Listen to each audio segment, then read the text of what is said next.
بشر عافی رحمت اللہ علیہ سے سارا زمانہ پیار کرتا تھا. بغداد کا ایک تاجر کہتا ہے مجھے نہیں بابا اچھا لگتا تھا. ہمارا اپنا اپنا ذہن ہے نا, ہم کہتے ہیں میں نے جدھر ساری دنیا جا رہی ہے وہاں نہیں جانا. کہتے ہیں کہ وہ بابا مجھے نہیں اچھا لگتا تھا, حالانکہ سارا بغداد عزت کرتا. کیوں نہیں اچھا لگتا تھا؟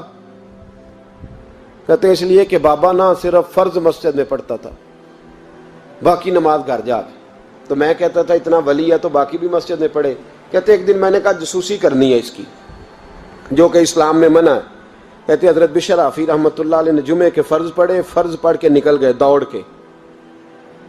فرماتے ہیں میں پیچھے ہو گیا. میں نے کہا میں نے سنتیں چھوڑ دی ہیں پر اس کا پتہ کرنا ہے, سنت نفل بعد میں پڑھوں گا. کہتے ہیں حضرت بشر عافی جلدی سے نا ایک کباب والی دکان پہ گئے, وہاں سے کباب خریدے. اور میں نے کہا بوڑھے کی عمر دیکھو اور اس کے ذائقے دیکھو, اس عمر میں بھی کباب کھائے گا. اوئے ہوئے, مولوی کو روٹی نے ستایا تھا اس لیے سنت اور نفل چھوڑ آیا ہے. کہتے ہیں تھوڑا سا وہ آگے بڑھے تو نان بھائی کی دکان سے نا نان خریدے. میں نے کہا دیکھو یار, دیکھو اس کے ذائقے, گرم نان کھائے گا. بہت سارے لوگ بغداد میں رات کی روٹی کھاتے پر یہ گرم کھاتا ہے. کہتے ہیں حضرت وہ نان اور کباب لے کے نا جنگل کی طرف مڑے تو میرے دل میں خیال آیا یار بڑا ہی اس آدمی کا عجیب ذہن ہے, یہ اب سبزے پہ بیٹھ کے یہاں موج کرے گا, کھائے پیے گا, اور سنت نفل چھوڑ دی. اللہ ہزاروں مرید ہیں. کہتے ہیں حضرت جنگل میں داخل ہوئے, تھوڑا سا سفر کیا تو کچی آبادی آ گئی. کچی آبادی, ایک کچے مکان کی ٹوٹا ہوا دروازہ, باہر سے کنڈی لگی. بغداد کے ننگے پاؤں چلنے والے ہزاروں مریدوں کے اس پیر نے کنڈی کھولی, اندر گئے. ایک فالج زدہ بابا جی بیٹھے. کہتے ہیں حضرت بشر عافی نے اپنی پگڑی کھولی اور اس آدمی کے منہ سے پانی نکل رہا تھا, رال ٹپک رہی تھی. کہتے پہلے اپنی پگڑی سے منہ صاف کیا, پھر پیالے سے پانی ڈال کے منہ دھویا, پھر حضرت اس کے ٹانگوں پہ کپڑا ڈال کے روٹی کا لقمہ توڑ کے اس کے منہ میں ڈال کے کہنے لگے بابا ناراض نہ ہونا, جمعے والے دن مجھے دیر ہو جاتی ہے, ابھی تو میں نے سنت اور نفل بھی پڑھنے ہیں, ناراض نہ ہونا مجھے دیر ہو جاتی ہے. کہتے ہیں وہ بابا رو پڑا اور کہنے لگا بشر یار 14 سال ہو گئے تو روز آتا ہے. 14 سال, یہ 1 صدی کا قصہ ہے, 2-4 برس کی بات نہیں. 14 سال سے تو روز آتا ہے. میں پتہ نہیں کب تک لاش بنے پڑا رہوں گا, تو کب تک آئے گا؟ حضرت بشر عافی نے بابے کے یہاں سے پوچھ کے کہا بابا فکر نہ کر, آج کے بعد یہ جملہ نہ کہنا کہ تو میرے لیے بوجھ ہے. فرمایا لوگ سمجھتے ہیں کہ میں نے عبادت کر کے مقام پایا ہے, لوگ سمجھتے ہیں میں نوافل زیادہ پڑھتا ہوں, دنیا جانتی ہے کہ میری رات کی تسبیح زیادہ مضبوط ہے, پر میں ان میں سے کوئی بات بھی نہیں. میں تو تیری نوکری کرتا ہوں تو اللہ نے میری عزتوں میں اضافہ فرما دیا ہے. سوچ ہی صاف نہیں, نظریہ ہی ٹھیک نہیں, فکر ہی ٹھیک نہیں. اسلام نظریے کا مذہب ہے, سوچ کا. مسند امام احمد بن حنبل کی حدیث سنی, حضرت انس بن مالک فرماتے ہیں جب انسان نے روزہ رکھا ہوتا ہے نا تو روح ویسے ہی پاک ہوتی ہے اس کی. میں نے یہ سوچا کہ کچھ باتیں ایسی کی جائیں جس سے تھوڑی سی سوچیں بھی تبدیل ہو, کچھ سوچوں کا وضو, سوچوں کا غسل, افکار و نظریات کی بھی بات ہو. ہم سمجھتے ہیں کہ شاید کثرت عبادت اصل ہے. اقبال کہتے ہیں یہ ذکر نیم شبی, یہ مراقبے, یہ سرور, تیری خودی کے اگر نگہباں نہیں تو پھر کچھ بھی نہیں. تیری خودی کے اگر, اور پھر عام چیز نہیں کہا یہ ذکر نیم شبی, سویرے سحری کا ذکر, یہ مراقبہ, یہ جو تو گھنٹوں اللہ کی یاد میں بیٹھا رہتا, یہ سرور. کہتے بے کیف عبادت نہیں, سرور والی. یہ ذکر نیم شبی, یہ مراقبے, یہ سرور, تیری خودی کے اگر نگہباں نہیں, اگر تیرے نظریے کو نہیں بدل سکے, تیری سوچ نہیں بدل سکے, تیرا ایمان مضبوط نہیں کر سکے, تیری خودی کے اگر نگہباں نہیں تو پھر کچھ بھی نہیں. اور خرد نے کہہ بھی دیا لا الہ الا اللہ تو کیا حاصل, دل و نگاہ, دل و نگاہ, دل و نگاہ اگر مسلمان نہیں تو پھر کچھ بھی نہیں. دل و نگاہ. اقبال کہتے ہیں ایک دل کا کلمہ پڑھ, دوسرا نظر کا کلمہ پڑھ, ان پہ پابندی لگا.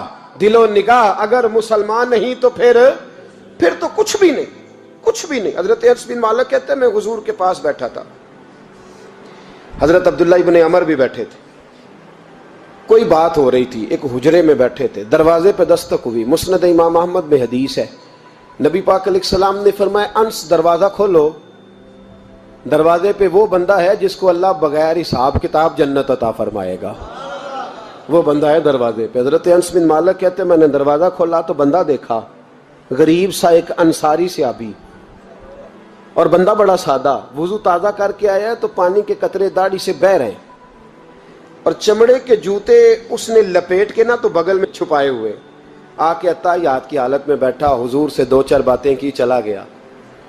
ہم اس کا رنگ دیکھتے رہے اور مصطفیٰ کا کرم دیکھتے رہے۔ اس کو حضور نے جنتی کہا ہے۔ کہتے ہیں اگلے دن اسی ٹائم اسی وقت ہم حضور کے پاس بیٹھے تھے، پھر دروازے پہ دستک ہوئی، حضور نے فرمایا دروازہ کھولو، دروازے پہ وہ بندہ ہے جسے اللہ بغیر حساب کتاب جنت عطا فرمائے گا، بغیر حساب۔ کہتے ہیں دروازہ کھولا، اور جیسے ہی میری نظر پڑی، بندہ بھی وہی ہے جو کل آیا تھا، اور انداز بھی وہی ہے جو کل تھا، اسی طرح پانی کے قطرے، اسی طرح جوتے بغل میں۔ السلام علیکم، کل حضور فلاں بات کی تفصیل پوچھنی مجھ سے رہ گئی تھی، غلطی ہوگی، دوبارہ آیا ہو۔ اس نے اپنی گفتگو کی، چند جملوں میں بات سمیٹی، چلا گیا۔ فرماتے ہیں اتفاق کی بات کہ دن تیسرا، بندے بھی ہم دونوں، میں اور عبداللہ ابن عمر۔ حضرت انس بن مالک کہتے ہیں دونوں بیٹھے تھے، سیم ٹائم سیم ڈے۔ پھر دستک ہوئی، حضور نے فرمایا دروازہ کھولو، اور مسکرا کے فرمایا دروازے پہ وہ بندہ ہے جسے اللہ بغیر حساب کتاب جنت عطا فرمائے گا۔ کہتے ہیں کھل اٹھے ہمارے چہرے، باہر گئے، دستک ہوئی تھی، دروازہ کھولا۔ فرماتے مجھے یقین تھا وہی ہوگا جو 2 دن پہلے آیا تھا، اور میرے یقین کے مطابق ہی کام ہوا، وہی بندہ تھا جو کل بھی تھا، جو پرسوں بھی تھا، حالت اور کیفیت اور انداز بھی وہی تھا۔ پانی کے قطرے بہ رہے ہیں، اور اس شخص نے جوتے بغل میں دبائے ہوئے خدمت میں حاضر ہوا، بیٹھ گیا، بات چیت کی، چلا گیا۔ حضرت انس بن مالک کہتے ہیں تھوڑی دیر ہوئی تو حضور بھی تشریف لے گئے۔ حضرت عبداللہ ابن عمر مجھے کہنے لگے یار ویسے کتنے اس کے نصیب ہیں، کتنے نصیب ہیں، کوئی آیا لے کے چلا گیا، کوئی آیا لے کے چلا گیا، کوئی عمر بھر بھی نہ پا سکا، میرے مولا تجھ سے گلہ نہیں۔ یہ تو اپنا اپنا نصیب ہے، یہ تو اپنا اپنا، اور نہ کسی کے حال پہ طنز کر، نہ کسی کے غم کا مذاق اڑا، وہ جسے چاہے جیسے نواز دے، یہ مزاج لطف رسول ہے صلی اللہ تعالی علیہ وسلم۔ کہتے ہیں ہم لوگ گفتگو کرنے لگے، عبداللہ ابن عمر مجھ سے کہنے لگے یار ویسے پتہ کرنا چاہیے یہ کون سا عمل کرتا ہے، پتہ کرنا، جیسے ہم نہیں پتہ کرتے کہ یہ بندہ بڑا چمک گیا، پتہ کرو کون سا کاروبار کرتا ہے، ذرا اس کی جاسوسی تو کرو۔ اور بندے بھی بڑے سمجھدار ہیں، وہ سائیڈ بزنس نہیں بتاتے، وہ کہتے ہیں وہ جو میرا علیحدہ ہے وہ نہیں بتانا، کہیں یہ نہ شروع کر لے۔ حالانکہ انسان کے پاس جو خوبی، جو اللہ نے اسے دولت دینی ہوتی ہے، وہ اپنا اپنا نصیب ہوتا ہے، وہ گھر میں بیٹھے بھی اللہ عطا کر دیتا۔ وہ کہتے ہیں کہ پتہ کرو کیا عمل کرتا ہے۔ تو حضرت عبداللہ ابن عمر کہتے ہیں میں اس کے پیچھے ہو گیا، اس سے سلام لی، تو میں نے کہا مجھے 2-3 دن کے لیے مہمان بنا لو گے؟ مان نہ مان، میں تیرا مہمان، 2-3 دن کے لیے مہمان بنا لو گے؟ تو کہتے ہیں مجھ سے کہنے لگا کوئی گھر میں جھگڑا ہو گیا، کیونکہ پڑوس میں تو تمہارا، قریب ہی تو تمہارا گھر ہے، میرے مہمان بننے ہو، کچھ جھگڑا ہے؟